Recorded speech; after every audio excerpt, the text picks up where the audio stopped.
అశ్వ సంవత్సరంలో కైలాస యాత్ర Shri Gayatri tours and travels 8977349696. కర్ణాటకలో మళ్లీ మొదలైంది సీఎం కుర్చీ పోరు. సీఎం సిద్ధరామయ్య వర్సెస్ డీకే శివకుమార్గా మారింది.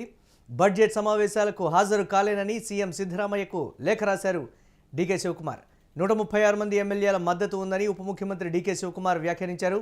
కాంగ్రెస్ పార్టీ రాజకీయాలను వేడెక్కిస్తున్నాయి యతీంద్ర, అలాగే హెచ్ఏ హుస్సేన్.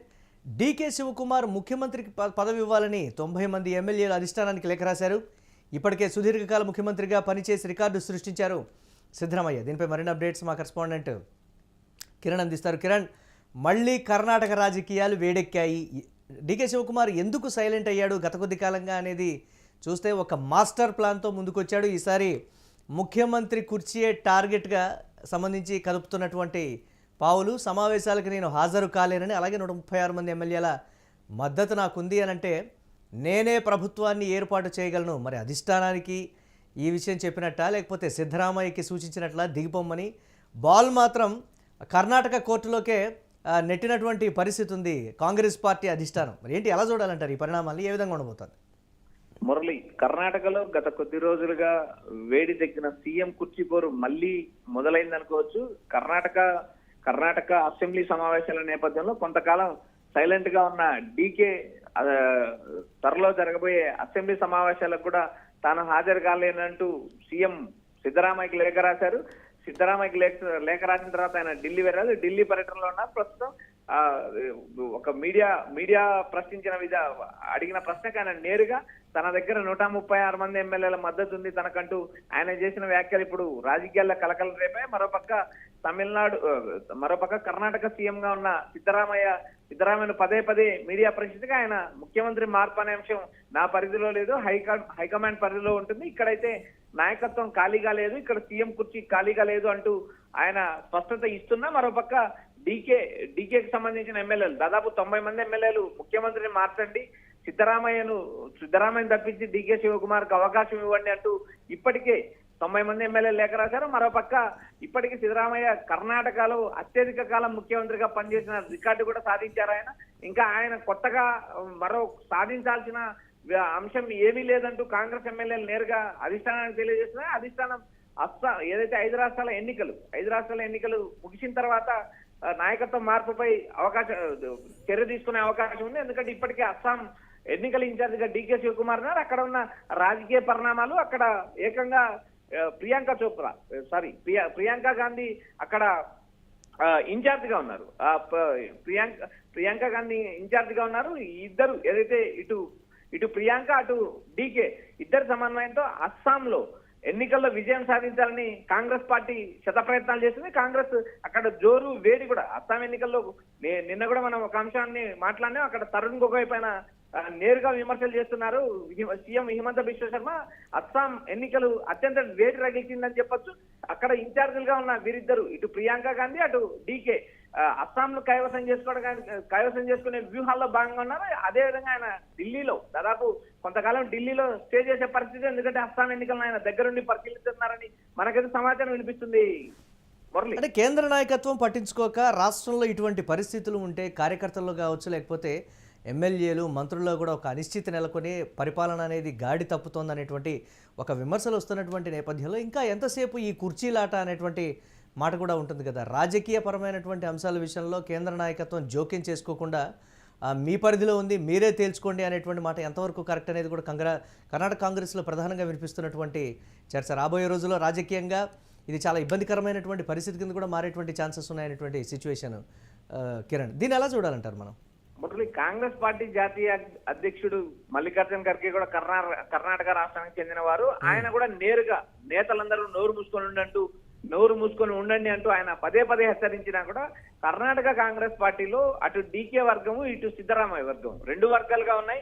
మరో ప్రత్యామ్నాయ వర్గం కూడా రాబోయే రోజుల్లో ఏర్పాటు అవుతుందంటూ ఒక మంత్రి చేసిన వ్యాఖ్యలు కూడా ఇప్పుడు కలకలం రేపాయి. ఏకంగా ఇటు డీకే వర్గానికి సంబంధించిన ఎమ్మెల్యేలు ముఖ్యమంత్రిని మార్చాలంటున్నారు. మరోపక్క సిద్ధరామయ్యకి సంబంధించిన ఎమ్మెల్యేలు ముఖ్యమంత్రిగా 5 ఏళ్ళు సిద్ధరామయ్య కొనసాగుతారంటూ ప్రకటన చేస్తున్నారు. మరోపక్క జాతీయ అధిష్టానం మాత్రం మీ సావు మీరు సావండి అనేలాగా వర్గపోరు జరుగుతున్నా నిమ్మకు నీరెత్తనట్టు ఉందని విమర్శలు అయితే వినిపిస్తున్నాయి. నేరుగా ముఖ్యమంత్రిని మారుస్తారా లేదా అనే అంశాన్ని తేల్చుకోకుండా కేవలం అటు డీకేని ఇటు సిద్ధరామయ్యను సమన్వయం చేయడంలోనే కాంగ్రెస్ పార్టీ అధిష్టానం ఉంది కానీ ఎక్కడ కూడా డీకేకి ముఖ్యమంత్రి పదవి ఇవ్వలేము అని చెప్పలేని పరిస్థితులు కాంగ్రెస్ పార్టీ అధిష్టానం కొట్టుమిట్టాడుతుంది.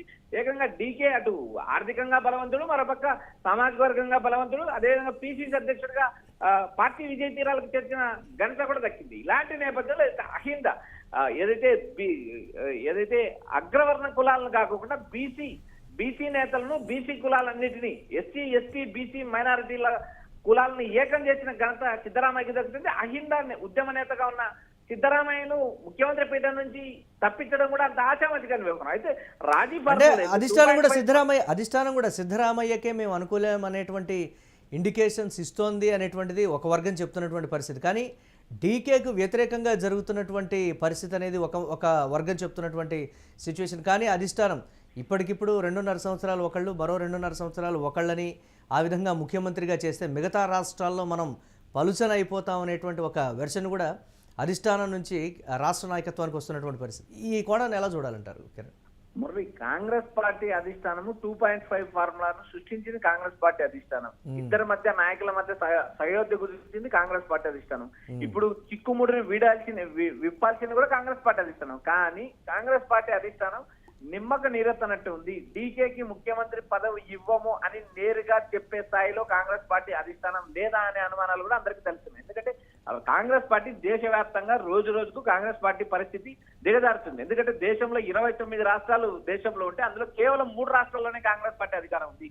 బీజేపీ క్రమంగా 2014 నుంచి క్రమక్రమంగా రోజు రోజుకు బీజేపీ పుంజుకొని దేశవ్యాప్తంగా కాషాయమయం చేసే యోచనలో బీజేపీ ఉంది. అలాంటి బీజేపీని ఎదుర్కోవడానికి డీకే లాంటి నేతకు పగ్గాలు ఇవ్వాల్సిన నేపథ్యంలో కూడా కాంగ్రెస్ పార్టీ అధిష్టానం ఎలాంటి చర్యలు తీసుకోలేదు. దేశవ్యాప్తంగా కాంగ్రెస్ పార్టీకి సంబంధించిన కీలక నాయకులు కాంగ్రెస్ పార్టీ వీడడానికి కూడా ఏదైతే యువ నాయకులకు అవకాశం ఇవ్వరు, కేవలం వృద్ధ నాయకులు చెప్పిన మాటలే వింటారు, వృద్ధులు చెప్పిన మాటల ప్రకారం కాంగ్రెస్ పార్టీ అధిష్టానం వింటుందనే ఒక విమర్శ ఇప్పటికే కాంగ్రెస్ పార్టీ అధిష్టానం ఉంది. ఆ కోవలో భాగంగా కాంగ్రెస్ పార్టీని వీడిన నేతలు ఎంతో మంది ఉన్నారు. కాంగ్రెస్ పార్టీని వీడి బయటకు వచ్చి పార్టీలు పెట్టుకున్న ముఖ్యమంత్రి అయిన నేతలు ఉన్నారు. కానీ కాంగ్రెస్ పార్టీలో డీకేకి అవకాశం వస్తుందా రాదా అనేది చెప్పలేని పరిస్థితి. ఎందుకంటే రాబోయే 2.5 సంవత్సరాల కాలంలో డీకేని ముఖ్యమంత్రి చేస్తారా లేదా అనేది అధిష్టానానికి సంబంధించిన అధిష్టానం నిర్ణయం తీసుకుంటుందా లేదా అనేది కూడా చెప్పలేని పరిస్థితి. అయితే ఈ టర్మ్ మాత్రమే నేను చివరి ఎన్నికల్లో పోటీ చేస్తున్నాను, నేను మళ్ళీ రాజకీయాల్లో ఉండను అంటూ సిద్ధరామయ్య చేసే స్టేట్మెంట్ ఆధారంగా ఆయన ఈ మిగిలిన 2.5 సంవత్సరాల కాలం కూడా ఆయన ముఖ్యమంత్రిగా కొనసాగిస్తారా లేదా అనే అంశం కూడా అధిష్టానం చిక్కుముడి విప్పాల్సింది. కానీ నేరుగా అలాంటి పరిష్కారం తీసుకెళ్లకుండా ఇద్దరి మధ్య సమన్వయం కుదుర్చడం, టీ మీటింగ్లు, లంచ్ మీటింగ్లు, బ్రేక్ఫాస్ట్ మీటింగ్లు ఏర్పాటు చేయడంలో కాంగ్రెస్ పార్టీ అధిష్టానం ఉంది. కానీ నేరుగా డీకేకి మీకు ముఖ్యమంత్రి పదవి ఇవ్వలేము అని చెప్పే పరిస్థితిలో కాంగ్రెస్ పార్టీ అధిష్టానం లేదు. ఇప్పుడు ప్రజెంట్ 5 రాష్ట్రాల ఎన్నికలు ముగిసిన తర్వాత సీఎం కుర్చీ పైన ఓ క్లారిటీ వస్తుంది. అది డీకే శివకుమార్ కి కర్ణాటక రాజకీయ పీఠం, ముఖ్యమంత్రి పీఠం దక్కుతుందా లేదా అనేది మాత్రం కాంగ్రెస్ పార్టీకే కాకోకుండా కాంగ్రెస్ పార్టీలోని ఎమ్మెల్యేలు కూడా $1 మిలియన్ ప్రశ్నగా మిగిలిపోతుంది.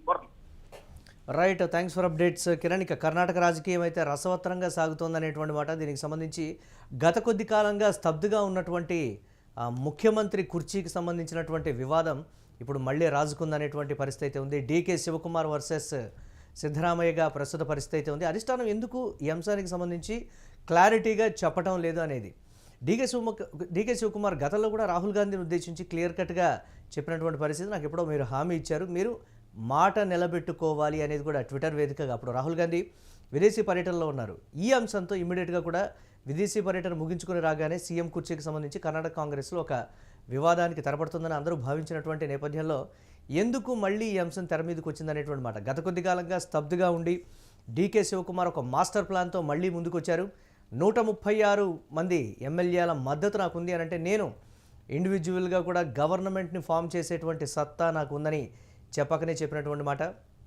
కాంగ్రెస్ అధిష్టానం కూడా రాష్ట్ర నాయకత్వానికే ఆ అంశాన్ని వదిలేయడంతో కర్ణాటక కాంగ్రెస్లో కుమ్ములాటలు అయితే మొదలయ్యాయని మనకి అర్థమవుతోంది.